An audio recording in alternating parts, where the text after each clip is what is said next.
নমস্কার, বাংলা সেরা গল্পে সবাইকে জানাই স্বাগত। শুরু করছি আজকের গল্প। আজ পড়ে শোনাব সাহিত্যিক গজেন্দ্র কুমার মিত্রের লেখা গল্প দেখতে আসা। সন্তোষবাবু যে ভারত সরকারের একজন বিশিষ্ট কর্মচারী, এ কথাটা এই অসুখে পড়বার পর রমা যেমনভাবে জানল, এমন আর কখনো জানেনি। অবশ্য সন্তোষবাবু সবিনয়ে বারবারই তাকে বোঝাবার চেষ্টা করেন যে কথাটা তা নয়, তিনি সামান্য যেটুকু সমাজসেবার চেষ্টা করেন তারই পুরস্কার হিসেবে লোকে তাঁকে শ্রদ্ধা করে এবং ভালোবাসে। কিন্তু রমা তা বিশ্বাস করে না। ক্লাবের কাজ মানেই দলাদলি, ঝগড়া, আর সন্তোষবাবুর সমাজসেবা মানে তো গোপনে ভোট সংগ্রহ করে বছরের পর বছর ক্লাবের সম্পাদক থাকা। তাতে লোক তাকে এত ভালোবাসবে সে সম্ভব নয়। বরং রমার বিশ্বাস, সে ভোটটাও লোকে তাকে পদমর্যাদার কারণেই দেয়, অর্থাৎ ভয়ে, ভক্তিতে নয়। কারণ যাই হোক, এবারের এই ভারী অসুখটাতে রমা একটা অনির্বচনীয় তৃপ্তি লাভ করেছে। অসুখের কষ্ট যতই হোক, মনে মনে নিজের কাছে রমা এ কথাটা স্বীকার না করে পারে না, এই অসুখটা না করলে জীবনে তার মস্ত বড় একটা ফাঁক থেকে যেত। সে যে এমন একটা বিশিষ্ট মানুষ, তার জন্য যে এত লোক উৎকণ্ঠিত হতে পারে, কই, এতকাল তো সে কখনো এমনভাবে অনুভব করেনি। এটা যদি পরম লাভ না হয় তো মানব জীবনে লাভের সংজ্ঞা কী তা রমা জানে না। প্রথম 4টে কি 5টা দিন যা খবর পেতে দেরি হয়েছিল, তারপরই সারা দিল্লি এবং নিউ দিল্লির বাঙালি সমাজ যেন ভেঙে পড়ল। এদিকে ইন্দ্রপ্রস্থ, লোদি রোড থেকে শুরু করে সুদূর করলবাগ, টিমারপুর, পুষা পর্যন্ত যেখানে যত বাঙালি ভদ্রলোক ছিলেন, কে না এলেন তাকে দেখতে বা টেলিফোন না করলেন। টেলিফোন যন্ত্রটা তো সন্তোষবাবুর কাছে একটা বিভীষিকা হয়ে দাঁড়িয়েছে। মুহুর্মুহু বেজেই চলেছে, শুধু টেলিফোনের উত্তর দিতেই একটা লোক রাখা দরকার হয়ে পড়েছে। তাই বলে আসা যাওয়ারও বিরাম নেই। রোশেনারা রোডের পাঁচুবাবুদের এগিয়ে দিয়ে আসার সঙ্গে সঙ্গেই দেখা গেল ঘণ্টা ঘরে টুটু ডলিরা এসে হাজির। তারা গেল তো সব জীবনডির পালবাবুরা এলেন। তারা থাকতে থাকতেই 30,000-এর ওধার থেকে অপূর্ব বাবুরা। ফোয়ারার কাছ থেকে আদুবাবু রোজ আসতে পারেন না, ব্যস্ত মানুষ, কিন্তু খবর নেন। বিনয়বাবু 2বার করে টেলিফোন করেন, কিন্তু তবু সব সুখেরই শেষ বা মধ্যে একটা কিন্তু থাকে বোধহয়। রমারও এই পরিপূর্ণ আত্মতৃপ্তির মধ্যে পুষ্পে কীট সম কোথায় একটা কিন্তু থেকে যাচ্ছিল। এ কিন্তু যেন একটা মস্ত বড় ফাঁক। সন্তোষবাবুর কাছে অপ্রতিভ হবার মতো একটা কারণ, লজ্জা, অপমান এবং আত্মগ্লানি। এই দিল্লিতেই তার 2 বোনেরও শ্বশুরবাড়ি, এবং খুব বেশি দূরেও নয়। একজন থাকে নিকলসন রোডে, আর একজন আরও কাছে, বিড়লা মন্দির থেকে 1 রশ্মির মধ্যেই। তবু যখন বলতে গেলে সারা দিল্লি ভেঙে পড়েছে ওদের বাসায় ওর কুশল সংবাদের জন্য উদ্বেগ ও আকুলতা প্রকাশ করতে, তখন সবচেয়ে যাদের উদ্বিগ্ন ও আকুল হবার কথা সেই 2টি মানুষ, রমার মায়ের পেটের আপন বোন 2জন, তারাই এখনো আসেনি 1টিবারও। সন্তোষবাবুর কাছে অপদস্থ হবার মতো এই কি যথেষ্ট কারণ নয়? যেন তার বাপের বাড়ির তরফ থেকে তার কিছুমাত্র মূল্য নেই, অথবা কস্মিনকালে ছিলও না, যেটুকু মূল্য তার সন্তোষবাবুর স্ত্রী হিসেবেই। এ নিয়ে সন্তোষবাবু যে টিটকিরি দিচ্ছেন না, সে শুধু তার ভদ্রতা, এমনকি রুগ্না স্ত্রীর প্রতি অনুকম্পাও বলা চলে। এ নিয়ে টেনে বুনে মনকে একটা সান্ত্বনা দেবে রমা, এমন কোনো অবলম্বনও কোথাও কিছু নেই। একদিন তুলতে গিয়েছিল কথাটা, ক্ষীণ কণ্ঠে বলেছিল, ইলু বলু বোধহয় এখনো খবরটা পায়নি, কেই বা দেবে। কিন্তু বেশি দূর এগোবার আগেই তার সেই শেষ অবলম্বনের মূলে প্রবল কুঠারাঘাত হল। সহজ এবং প্রশান্ত কণ্ঠে সন্তোষবাবু উত্তর দিলেন, খবর পেয়েছে বই কি। সরলের সঙ্গে তো আমার দিন 5 আগেই দেখা হয়েছিল ডাক্তারের ওখানেই, সব শুনে গেল। সে কি আর ইলুকে বলেনি? তবু রমা বলতে গেল, ডাক্তারের ওখানে এসেছিল? তাহলে বোধহয় ওদেরও কারুর অসুখ বিসুখ করে থাকবে। না না, এমনি এসেছিল, ক্লাবের কাজে। ডাক্তার যে ওদের ক্লাবের সেক্রেটারি। খানিকটা চুপ করে থেকে রমা বলছিল, ইলু কি আর বুলুকে খবর দিয়েছে? তেমনি সহজ কণ্ঠ সন্তোষবাবুর। ইলুকে খবর দিতে হবে কেন? প্রতাপ তো পরপর 3 দিন আমার অফিসে এলো, তোমাকে সেটা বলা হয়নি? ওর অফিসের একটা ব্যাপারে সামান্য একটু গোলমাল ছিল, সেজন্যে ওকেই আসতে হয়েছিল। খবর সবাই পেয়েছে, তবে তাদেরও তো সংসার আছে, ছেলেপুলে আছে। আশা বললেই তো আসা যায় না, নিশ্চয় কিছু অসুবিধে আছে।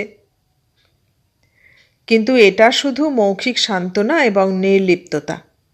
রমা সেই সহজ স্বাভাবিক কণ্ঠস্বরের আড়ালে কোথায় একটা প্রচ্ছন্ন বিদ্রূপেরও আভাস পায়।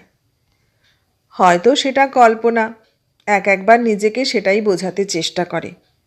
তবু কোথায় যেন একটু অপমান এবং পরাজয় তাকে ক্ষুব্ধ ও বিচলিত করে তুলতেই থাকে। অবশেষে একদিন সে লজ্জা এবং অপমানের কারণ দূর হলো বৈকি। ইলু আর বুলু দুজনেই এসে হাজির হলো শেষ পর্যন্ত দিদির খবর নিতে। খোঁজ খবর করে দুজনার সুবিধা মিলিয়ে বেশ যেন দল বেঁধেই এসেছে ওরা। আগেই দেওরকে দিয়ে ইলু খবর পাঠিয়েছিল সন্ধ্যাবেলা আসবার সময় বুলুকে তুলে নিয়ে এসেছে। আসা যাওয়ার করারে ভটভটিয়া ভাড়া করা হয়েছে। সে গাড়ি এখানে অপেক্ষা করবে, ফেরার পথে বুলুকে নামিয়ে দেবে, সেখানেও হয়তো দাঁড়াতে হবে কিছুক্ষণ, তারপর ইলুকে বাড়ি পর্যন্ত পৌঁছবে। রীতিমতো সমারোহ করে আসা বলা যেতে পারে। কিন্তু ওদিক থেকে আগ্রহ যতই থাক, ওদের দেখে খুশি হতে পারলেন না সন্তোষবাবু। সেদিন দুপুর থেকেই রমার শরীরটা বেশি খারাপ হয়ে পড়েছিল। টেলিফোনে নার্সের মুখে খবর পেয়ে তিনি ছুটে এসেছিলেন অফিস থেকে। আবার তার মুখে খবর পেয়ে এসেছিলেন ডাক্তার সেন। সাধারণত ও সময় তিনি যেতেন না, কিন্তু সন্তোষবাবুর বাড়ি যখন, সাধারণ নিয়ম খাটানো সম্ভব নয়। 4টের আগেই এসে পৌঁছেছিলেন। তখনই 2টো ইঞ্জেকশন দিয়ে গেছেন। আবার রাত 8টার সময় এসে আর একটা দিয়ে যাবেন বলেছেন। ইতিমধ্যে আচ্ছন্ন করে রাখার জন্যে একটা ওষুধও দিয়ে গেছেন। বলে গেছেন কোনো কারণেই যেন কথাবার্তা বলতে দেওয়া না হয় বা কোনো উত্তেজনার কারণ না ঘটে। সেই থেকে সন্তোষবাবু নিজে পাহারা দিয়ে বসে আছেন। রোগিণীর শয়নগৃহের পাশের হলটিতেই বসেছেন তিনি। যত দর্শক এবং সংবাদ প্রার্থীকে সেইখান থেকেই বিদায় করে দিচ্ছেন, ইঙ্গিত মাত্রে অবস্থাটা বুঝিয়ে।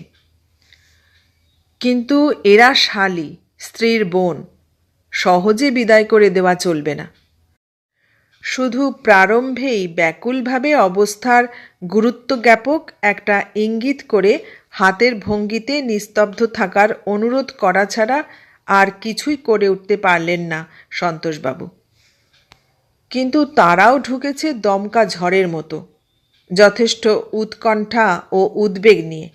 সে ইঙ্গিতে তাদের উচ্চকিত কণ্ঠ নেমে এলেও থামতে পারল না। ইলুই শুরু করেছিল, কেমন আছে দিদি, জামাইবাবু? দেখুন না, শুনে পর্যন্ত ছটফট করছি। তা আসবার কি জো আছে? ছোট ছেলেটার জ্বর, মেজোটার আমাশা, 1 মিনিট নড়বার উপায় নেই। কি বলবো, যতক্ষণে ও অফিস থেকে এসে বসে ততক্ষণে আমি কাপড় কাচতে যেতে পাই। একদিন দুপুরে ভাতই খেতে পাই না।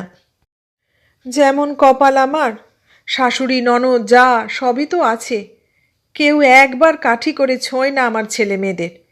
উল্টে কাঁদলে শুনিয়ে শুনিয়ে বলে, আচ্ছা ছিঁচকাদুনে ছেলে মেয়ে তৈরি করেছ বাবা, দিনে রাতে একটু ঘুমোবার উপায় নেই? বুলুর মতো ঝাড়া হাত পা হলে কি আর ভাবনা ছিল? কথাটা শেষ হবার আগেই বুলু ফোঁস করে উঠল। হ্যাঁ, ওসব কথা ওই বাইরে থেকে শুনতেই ভালো। কিসে ঝাড়া হাত পা শুনি? নিজের একটা ছেলে, তা সে ঠাকুমার ন্যাওটা তার কাছেই থাকে, স্বীকার করি। কিন্তু তেমনি দুই ভাসুরের মিলিয়ে 12টি বাচ্চা, দুই জায়ের শরীর খারাপ, বাহানা তো লেগেই আছে। যেহেতু আমার নিজের ছেলের ঝঞ্ঝাট কম, আমি ঝাড়া হাত পা, সেই হেতু সবাই আশা করে যে আমিই সকলকে দেখব। আর তাই তো দেখতে হয়। সবকটির খাওয়া দাওয়া, স্কুল যাওয়া, তার টিফিন, পোশাক, ইউনিফর্ম সব তো আমার হাতে। বলে নিঃশ্বাস ফেলবার সময় পাই না একটু? তা হোক ভাই, তবু তোমার সুখের সংসার, যায় যায় মিল, দেখলেও চোখ জুড়িয়ে যায়। তুমি 12 মাস তাদের করছো, একদিন যদি বেরিয়ে পড়ো তাহলে তারা একটা কথা বলবে না। আর আমার শুনতেই 51বর্তী পরিবার, ঝাড়ু মারো অমন 51বর্তী সংসারে। যে যাকে পায় তাকে কথায় কাটে, কথার ধার কি? তুই থাম ছোটদি, ভালো, ওই বাইরে থেকে দেখতেই ভালো। একদিন পান থেকে চুন খসুক দেখি, দেখি কেমন ভালো থাকি। এমনি তো চিমটি কেটে কেটে কথা যা শাশুড়ির, সবাই বলে কি মিষ্টি মানুষ। ঘর করতে হলে বুঝতে পারতে, মিছরির ছুরি একেবারে। আমার দিদিমা একটা কথা বলতেন, শেতল বউ কাঠকি। তখন মানে বুঝতুম না, এখন হাড়ে হাড়ে বুঝছি।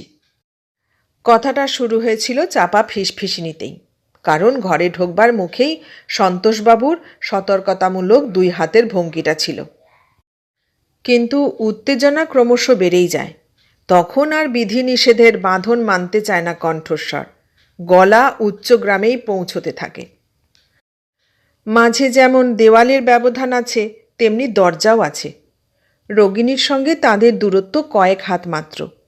সন্তোষবাবু বিষম ব্যস্ত হয়ে ওঠেন, চাপা গলায় বলেন, আস্তে, অনেক কষ্টে ঘুম পাড়ানো হয়েছে। এবার গলা নামল, কথা থামল না।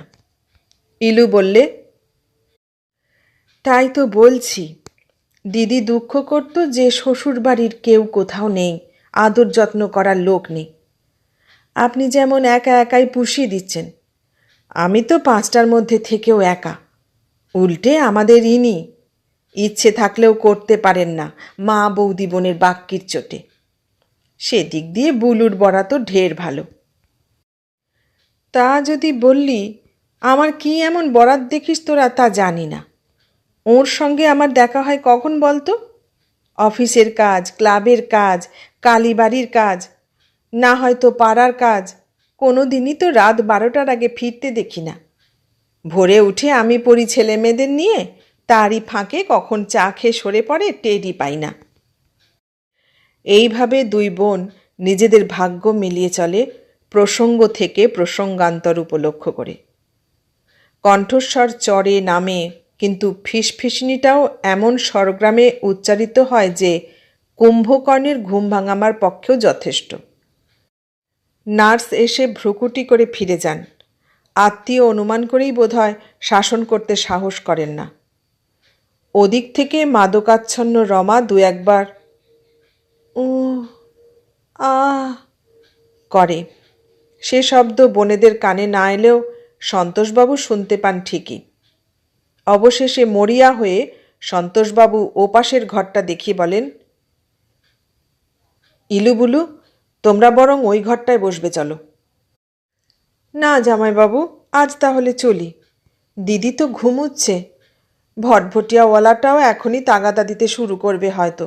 রাতও হলো, আর একদিন না হয় আসবো। এই বলে 2 বোন তেমনই পরস্পরের সৌভাগ্যে ঈর্ষা প্রকাশ করতে করতে সরকারি বাসার সংকীর্ণ হাতা পেরিয়ে অপেক্ষমান ভটভটিয়ায় গিয়ে ওঠে। এই কোলাহলের ভেতর ওরা কেন এসেছিল সে কথাটা আর মনে থাকে না। সুতরাং দিদি কেমন আছে, সে তুচ্ছ প্রশ্নের উত্তরটাও জানা হয়ে ওঠে না। এতক্ষণ শুনলেন গজেন্দ্র কুমার মিত্রের লেখা গল্প দেখতে আসা। কেমন লাগলো গল্পটা? ভালো লাগলে লাইক, কমেন্ট, শেয়ার করবেন। আর নতুন বন্ধু হলে সাবস্ক্রাইব করার অনুরোধ রইল। সবাইকে অনেক ধন্যবাদ জানিয়ে আজ এখানেই শেষ করলাম।